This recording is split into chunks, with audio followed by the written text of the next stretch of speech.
Did I curl my hair this morning? Absolutely. I need to start curling it with some type of like setting spray or something. Cause listen, I shook my head twice and curls were gone. Okay, let's talk about it. Cars on E. Okay. John definitely would not be proud of his daughter right now. So I'm trying to hurry up and go to the gas station. I'm trying to figure out which one I should go to.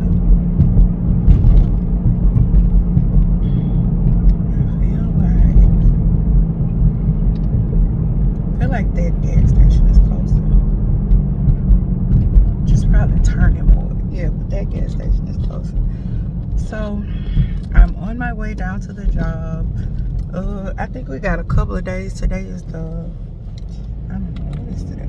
Today's the 19th. So we got what, 6 more days before Christmas? Yeah.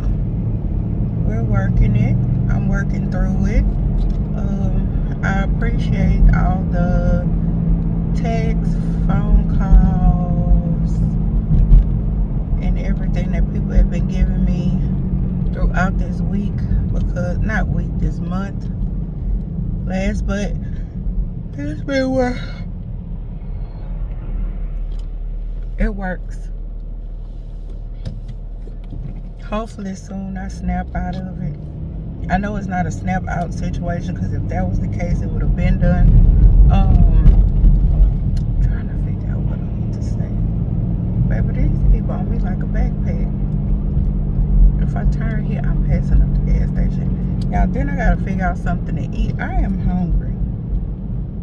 I don't know what I ate last night. My Shein order did not come in. That's the devil. Then they canceled my Fashion Nova order. Thought I was gonna have me a little fake chinchilla. Because what it is, it's 52 degrees right now. It's cold. I don't have a jacket, but I have a thick, my sweater is very thick. So, and I'm gonna be inside, so it's not like a big deal. Baby, if you don't get out the way, y'all, I literally don't have no gas. Like, come on, baby. Because the gas station is right here. Right here, I tell you. I'll never forget when I first got my Monte Carlo and I ran out of gas, and my coworkers had to push me from out the middle of Cedar Lane. Y'all, the level of embarrassment that was that. But yeah, the level of embarrassment was astronomical. I mean, astronomical. So since I made it to the gas station, I might as well read my Fiercely Love. Today is day 50, I think. Yeah, 50. Love without rival.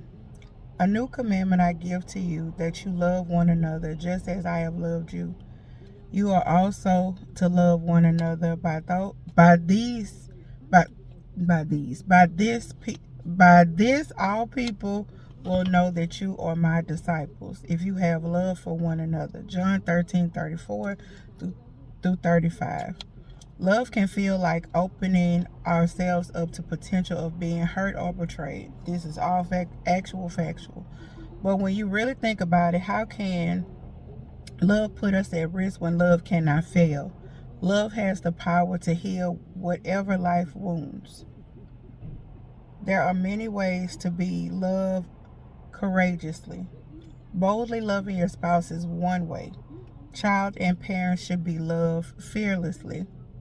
Our friendships should be nurtured with love rather than diminished by jealousy, possessiveness, and fear.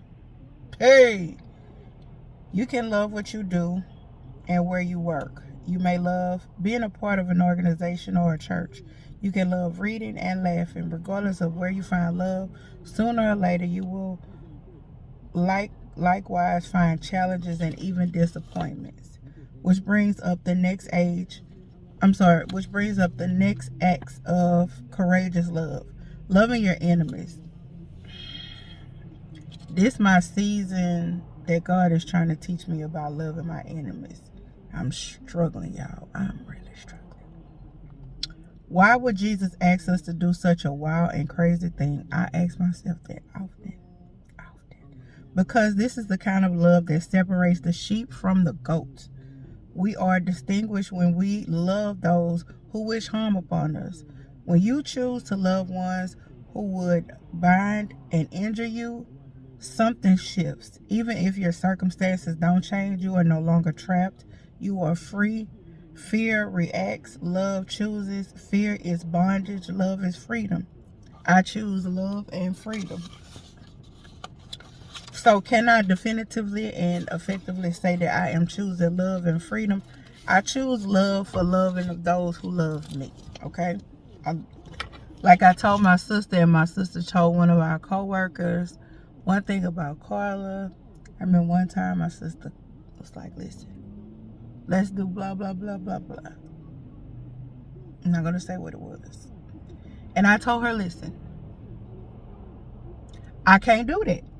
Not right now. That's not my spirit. And what I'm not is one of those people that's gonna lie. You know how some people be like, I'm gonna pray for you, and they don't pray for you. I'm really praying for you. If I say I'm praying for you, I'm praying for you. But real life, I was just like, sis, hey, like that, what you're requesting of me right now, I don't have the capability nor capacity to do that at this moment. Now, will it change? Possibly. It could possibly change. But as for me and my house, and right now with the Lord, I didn't see that changing. It still hasn't changed. Not to say that it won't change, but for right now, that's just not where I'm at in my walk, you know. And don't allow anybody to, tell you, okay, that's wrong. Listen, your walk and their walk is totally different. So you do what you need to do to remain sane. Okay? Remain sane. And another thing that I like that she said is about I like what she said about, loving people. Like, even I tell my kids that all the time. Well, I've been telling them since they were younger. Jesus Christ, let me get my words together. So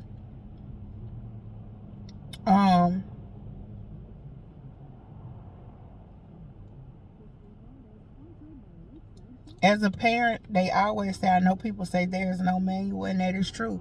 There's absolutely no manual to being a parent. And that is when you do the best that you can. Most of the time, a parenting skill is going to be mimicked from what you were taught as a child. That's why a lot of people talk about breaking generational curses. Like, let's just say you have a family, and if you have a family that they get pregnant at an early age, or you have a family that most of the people in your family not married, or it's a plethora of things that can be a generational curse. A lot of people in the family get killed. A lot of things happen, and that most of that stems from, like they say, your fault. Like, if you read in the Bible, it says sometimes your sins won't fall on you, it'll fall on your children's, and it'll fall on your children and your children's children. So you have to be very mindful and be very careful of how you interact and how you treat people, because you never know how those tables shall turn. And those tables always turn, especially for those who think that they don't. But you don't get a guide, you don't get a manual as a parent. So you do your best, and it's a trial and error type thing. And then even when you have two children, you can have two children with the same parent, like my mom and my dad. And listen, anybody will tell you that me and my sister are literally like night and day. Okay? If you want calm, cool, collective,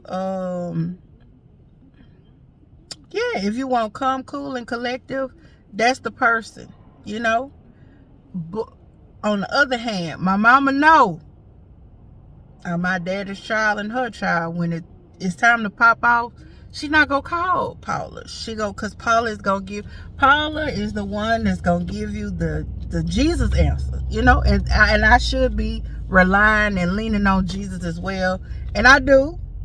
However, sometimes, I'm not gonna lie to you, Medea will come out before Jesus hits. So it's a shaky situation. But do I try my best to make the right decisions? Absolutely. Do I try? Absolutely. Do I want to? Absolutely. Does it always happen? Absolutely not. But I do try. That's the thing, that I do try. I never wanted to be a point where I'll say this: I'm never malicious in my actions. It's never a point that I do something and I know I'm doing something just to be evil, just to be dirty, just to be mean, that's just not me. That's not my character. I'm the type of person, I will just not talk to you. I will leave you alone. I will ignore you, because my ignore game is top tier. When I tell you top tier, I will make you doubt your existence before I deal with fraggle foolishness. That's just not me. I'm not gonna do it. It's not worth it. But sometimes, and my sisters say this is a downfall of mine, I'm not supposed to react to everything. And I don't react to everything. But sometimes I feel like, if like the kids say, you playing on my top, or you think I don't know, I'm definitely gonna let you know that I know that you know that I know. That I know that you know that I know that you lying to me, or you being untruthful or something like that. Yeah. Read your fulfillment, okay? We're gonna stand on truth. So it has been 12 minutes. I did good, y'all, to say that I read it and I drove here. Yeah, I did good. All right, yeah. That was a work situation that I had to address. But I love you guys. I appreciate you all for watching. I'm about to go get me some gas, and we're about to start our day. I gotta go get me something to drink. When I say drink, I don't mean liquor this time. I actually mean I need to go get me some coffee, because it's cold. And then I'm getting iced coffee too. Well, less than 15 minutes, y'all. I can look at this 15 minutes. Be blessed.